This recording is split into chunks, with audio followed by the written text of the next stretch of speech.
I am so excited to have Inbal on from Like-Minded Collective. If you've been following me on Instagram, you know I post about it all the time because it's like literally my favorite community I've ever joined. Inbal is one of my favorite people ever. And every time I'm in California, I always try to get together with her. And so, yeah, and this is a Higher Conversation. So I'm so excited to have you on my podcast. I am so excited, Conway. You have become one of my favorite people. So I'm so happy that our worlds collided. Me too. Okay, so I think maybe you should do the story of how we met, because how we met is we had so many mutual friends and connections because we go to the same gym, but we never met each other. And then how we did meet was like so serendipitous. Like, I think you're better at telling stories than I am. Do you want me to tell them how I ghosted you first on accident? Yes. I mean, I get ghosted quite a bit, so it's not shocking, but. So when I was launching, I had followed you, I think, for a while through Like-Minded Collective. And then when I was putting together my launch party, I reached out to a bunch of people in the area and I was like, hey, I would love for you to come to my launch party. And of course, Conway was like all about it. And the day of the launch, I had to postpone it a week because it was so windy. And I literally and it was really hot and there was fires, right? Yeah. It was super hot there. It was a mess. It was not outdoor event, quality weather. And I didn't message you. And all of a sudden I get a message from Conway, like, Sophie, like, hey, I'm here. Just wanted to see. And I was mortified.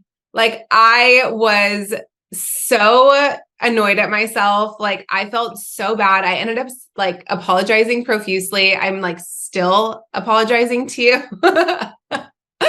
But we stayed in contact because she's the best person ever. And she was like, don't even worry about it. I'm just going to hang out here and get a coffee. And then I sent you a candle as an apology. Dude, that candle, 10 out of 10. You should buy her candles. Her candle, I'm not a candle fan, and I love her candles. Oh, thank you. That means a lot to me. Yeah, I don't like candles. Love it. I know. I never bought candles before I launched my candle company, which is interesting. And then we just kind of stayed in contact. And then I saw you were working out at a bunch of places in Orange County. I was like, let's get a workout together. And we ended up just meeting up for a walk.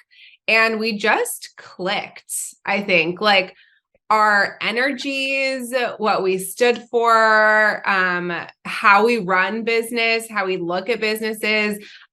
We just clicked on that walk. And yeah, I think I was like 7 months pregnant. Now I'm 6 months postpartum and we're still good friends. Oh my God. Yeah. And when you got out of the car and you were like so pregnant, I was like, oh my God, is it okay that we go on a walk? I don't know. But pregnant ladies, like, I've had so many clients that have come in and gotten their hair done. They're just I just feel for you guys because you guys are so pregnant and you're so uncomfortable that I was like, I don't know what you're supposed to do, but everyone just looks uncomfortable. Yeah. Well, I'm back to normal, so I'm good to go. And now my sister is 9 months pregnant. I'm like, thank God I'm not in those shoes anymore. I am done. Are you done? Oh yeah. Three's done. Well, how many aren't they all under 4? Or they're 5? All under 4. So I have a 4-year-old. Yeah, they're 4 and under. So 4, 2, and 6 months. Yeah, I'd say you're done. I'm done. Your uterus and vagina are like, please stop. Yeah, we are done. Like, even the 3rd was ahead of schedule / an oopsie, but he's like, I'm obsessed with him. So it happened for a reason, obviously. Of course, everything happens for a reason. Even like the fact that I showed up for your event, but it didn't happen. And it was like not a big deal at all. I was excited for it. I was more disappointed that I didn't get to go to an event, but I mean, it was so fun because in the long run, think about it. Would we have really been able to connect in the way that we have and become friends? I mean, most likely we really wouldn't have, like the conversation wouldn't really have flown or like flowed and done its thing. But okay, so Inbal has such a cool group, obviously, like I said. She has Like-Minded Collective, but explain kind of like what Like-Minded Collective is. Because I just think of it as like a boss babe community where I like learn so much about business and being an entrepreneur. But tell me kind of like why you started it. So I have my candle company and I was doing lots of in-person shows and events, which was going great. and I got pregnant with my first daughter, and I had to pivot to more of an online space. And I had no idea how to do that. I had no entrepreneur friends.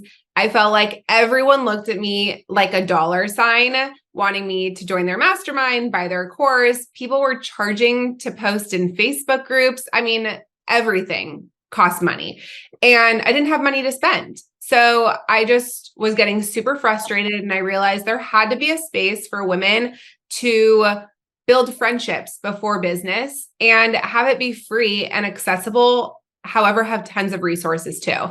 So that's basically where my idea for Like Minded Collective came up. It is a social networking platform for women. So think of like Facebook meets LinkedIn, but just for women with a way better search feature. And it's all free. So we have free community, free workshops, and free networking a few times a month. And it's just incredible to see the friendships that have been made, people meeting in real life. Now we do in-person events in Orange County. We do have a small subscription that does brainstorming and hot seat coaching. So it's like very low ticket, but way more hands-on. So you really get to deep dive into your business with other women. So that's why I created it. And it's like selfishly, I created it for myself, and it's been so fun.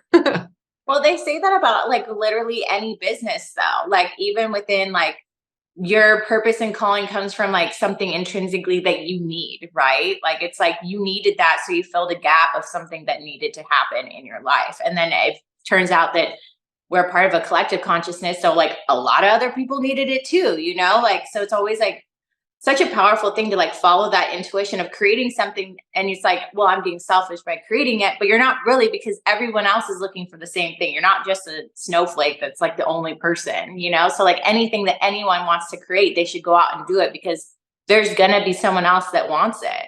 And the best way to create business is to do something that you need, because think about it, like I am my target market, right? So if for example, we were doing weekly workshops, and it got to a point where I was like, I don't need any more workshops. There's too many workshops. I have them all recorded. If people want to go back and watch them, they can, but I'm going to basically like go from weekly to monthly.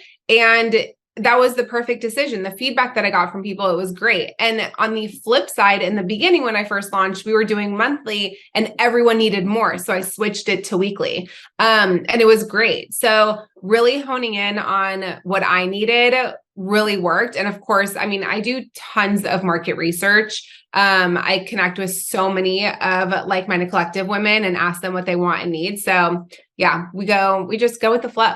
Nothing is set in stone. Yeah. And like we're always our first client, right?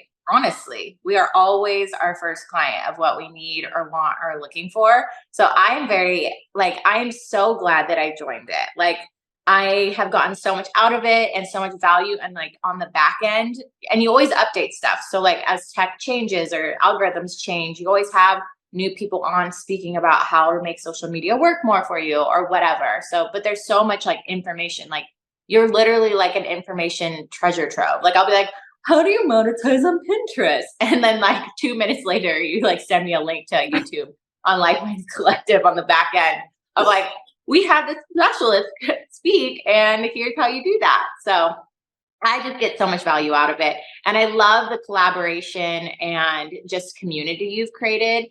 And I kind of want to just talk to you mostly about collaboration, because I feel like that's something that within the entrepreneurial world, especially when you're so consuming everything on Instagram and like everyone's like, I mean, everyone makes it being an entrepreneur like look so fucking easy. And it's like, there are so many moving parts to it. Like I would never work for someone else because I love what I do, but there's also like so many parts to it. And so I feel like sometimes within entrepreneurship or coaching or whatever, or anything that's like competitive, I just like love that your community has created collaboration more so than that. And that it really isn't any need for competition, but like, how did you cultivate that within the community without it turning into anything?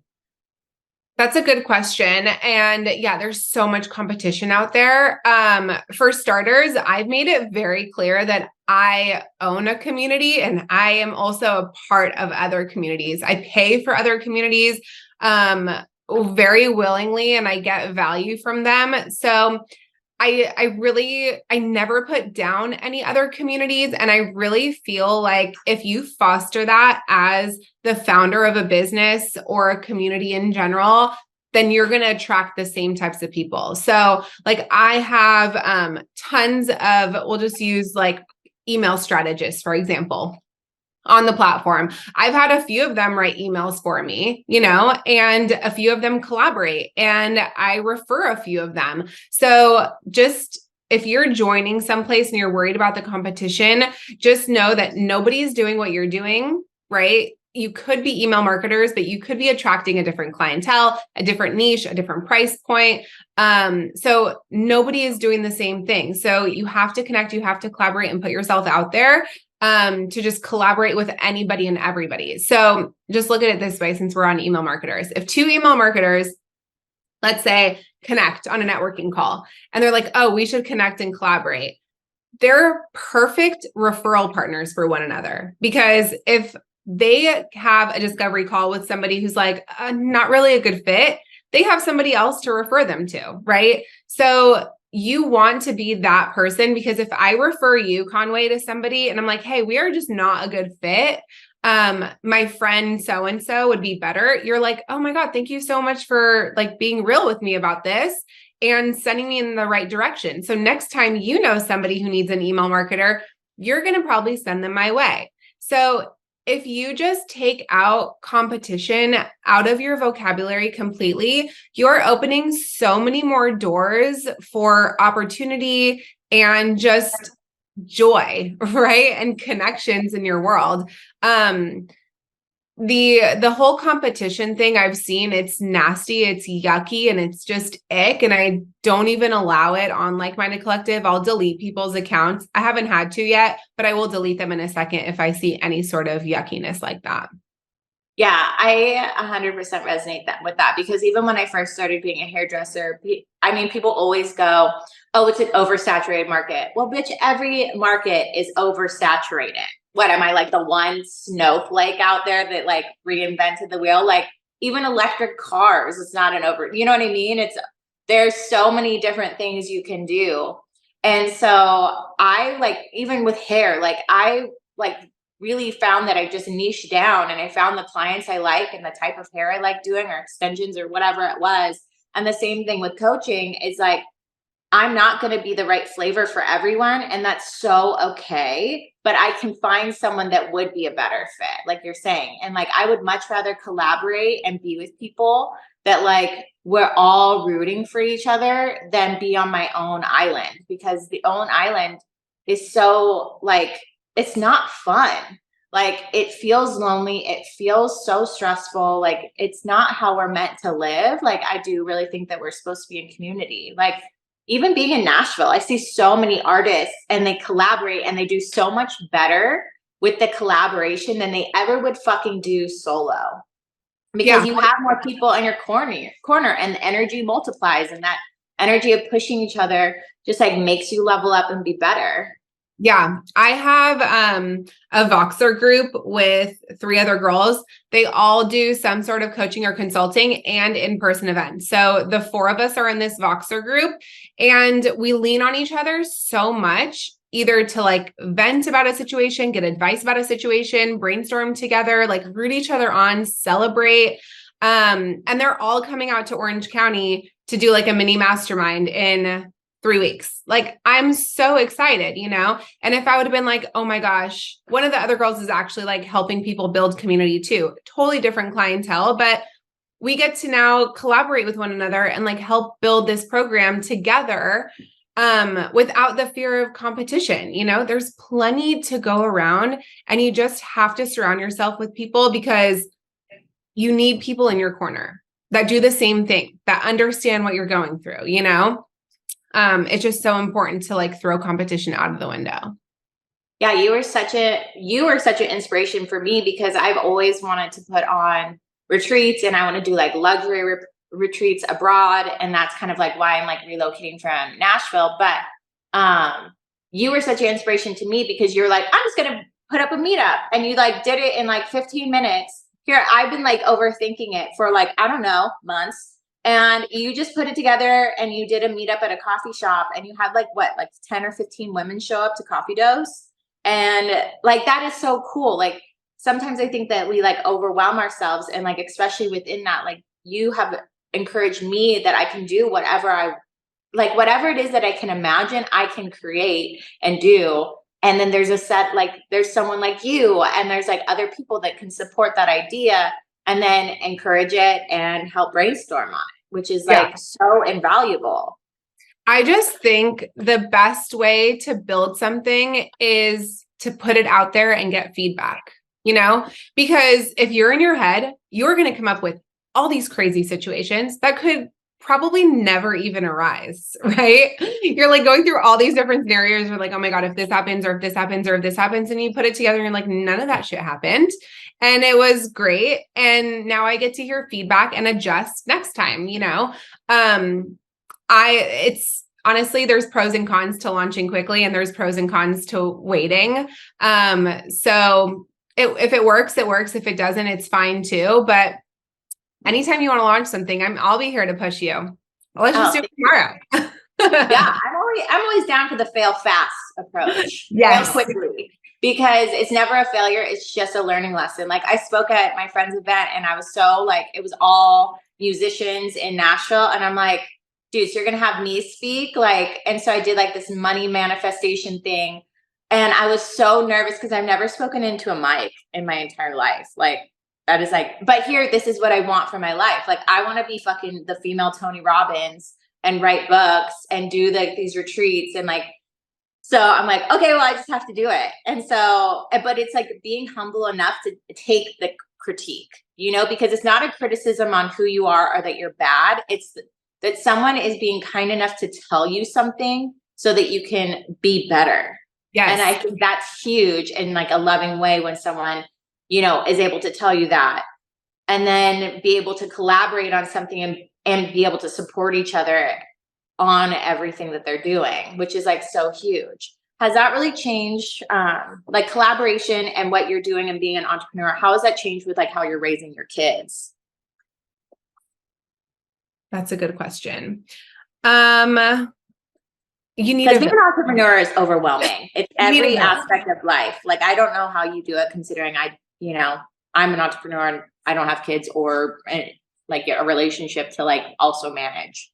I will tell you that the Voxer group that I was telling you about, one of my friends, Haley, she has 3 girls, and I vent sometimes, which helps, just like, oh my God, my girls are sick, like, blah, blah, blah, whatever. Or like, oh, they're, not sleeping, or somebody woke up, or, my baby woke up like 5 times. It's nice to have that sort of collaboration with somebody, right? On a personal level. There's also the obvious, right? Where I am bringing in people to my world. Like I have the best nanny in the whole world that watches my baby. And I communicate with my husband about what I need. Like last night, for example, I wanted to go to a networking event, and it was from 6 to 8 in LA. So I had to leave at 4 and I didn't get back till 9. Yeah. Which is like bedtime, dinner time, bath time, like all of the things. And I had to just communicate that to my husband, and my parents stepped up. Like they brought the girls home, they hung out, they helped my husband, and it was fine. Everyone survived, everybody slept, and I got to go to a networking event. So it was really, I think like that's the thing, right? Where you have to kind of surround yourself with people who are going to support you in life and in business. And that just goes for my marriage too, communicating and just understanding like we are a team. Because he has his life too. Like he potentially is going to go to, he's going to Atlanta for an interview. So there's like, wait, are you going to move to Atlanta? No. Oh, hey, I love Atlanta. No. It would be like a remote position for him with some travel. But so I have an event next week in San Diego for Thursday, Friday. Like we have a holiday on Monday. So he's like trying to figure out in between, like when to go, when to travel, when to come back. So, I mean, you have to mesh, right? You have to like work with other people in your business, in your personal life to make things run smoothly. And you have to just speak up about it. Like that's the biggest thing I always tell people, like no one's a mind reader, right? Your employees don't read your mind. Your contractors don't read your mind, your members, customers, clients, spouse, whatever, friends, like you have to communicate and you have to tell people what you need and what you want, because or else you're going to be the only one suffering. You're like, why don't they know this? And it's like, well, they're not mind readers. Yeah, totally. I mean, it's really like comes down to communication, like being able to communicate well what you need and what you want and, what it looks like. I mean, you can't get anywhere without communicating well. Like if you can't, yeah, like you can't tell someone and if someone doesn't listen to you, then you kind of know where you stand in that situation as well. Exactly. Yeah. But collaborating for personal life is just as important as collaborating for business. Everything has to run smoothly, especially with a ton of moving parts. So you just have to pick and choose wisely. Yeah.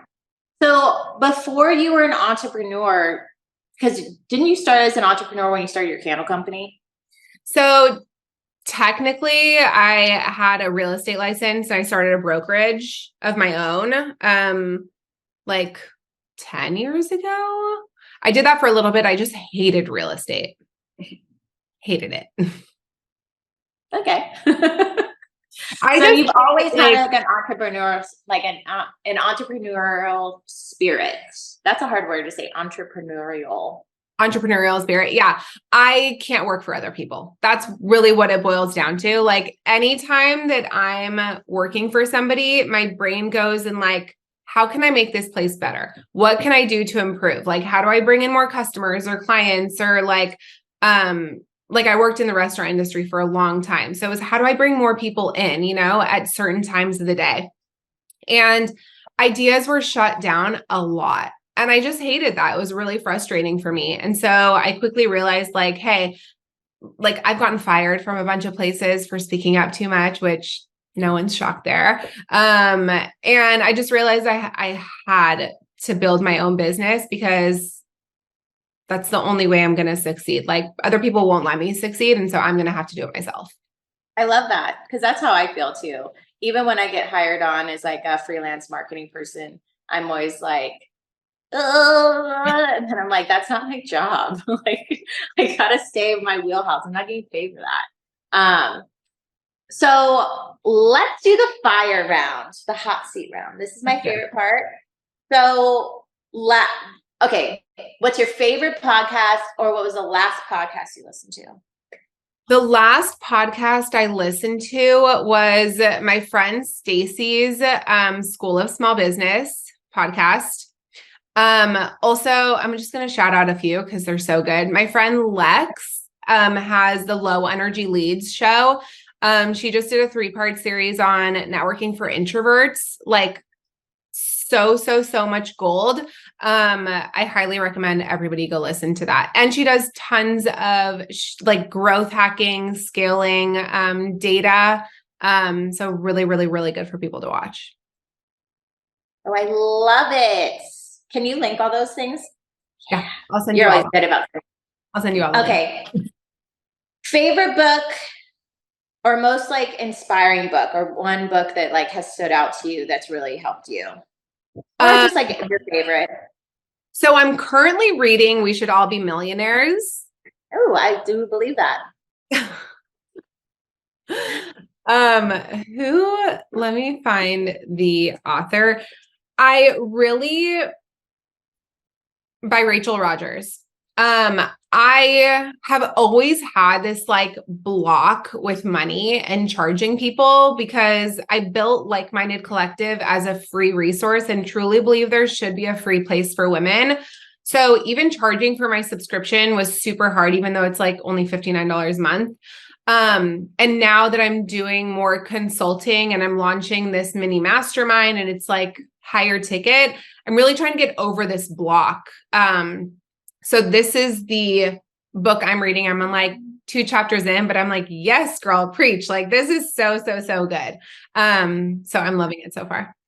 I love it. I know, like that's the biggest, like that was like when I first met you, you were saying how much you were charging for like one-on-ones. I was like, oh my God, I would kill like I would never be able to charge that much because I was like, you're giving so much value to someone and like it's taking up so much of your time.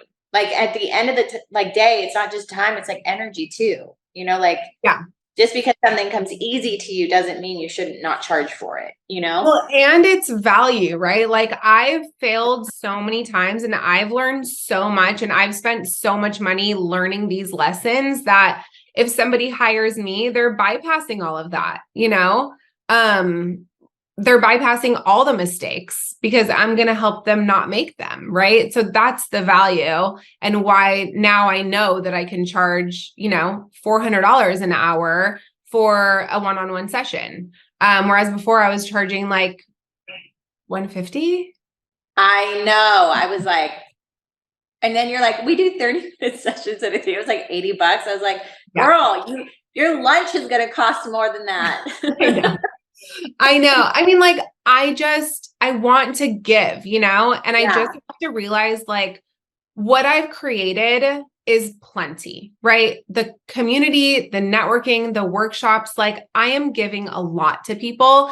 And I also I refer business to people all the time. So I give a lot and it's okay for me to charge. It's okay for you to receive. Like at the end of the day, it's okay for you to receive. Yeah. And accept it and feel good about it.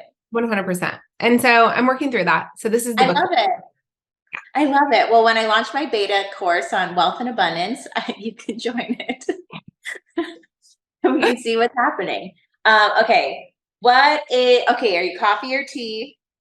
And then, coffee or tea? It really depends. Like I love a good tea at night. My husband and I when he was on paternity leave with me, we were drinking tea in the afternoon with like 3 cookies. It was amazing because that's what they gave us in the hospital. In the hospital, they were like, "Oh, it's tea time." We're like, "What is this? This is glorious."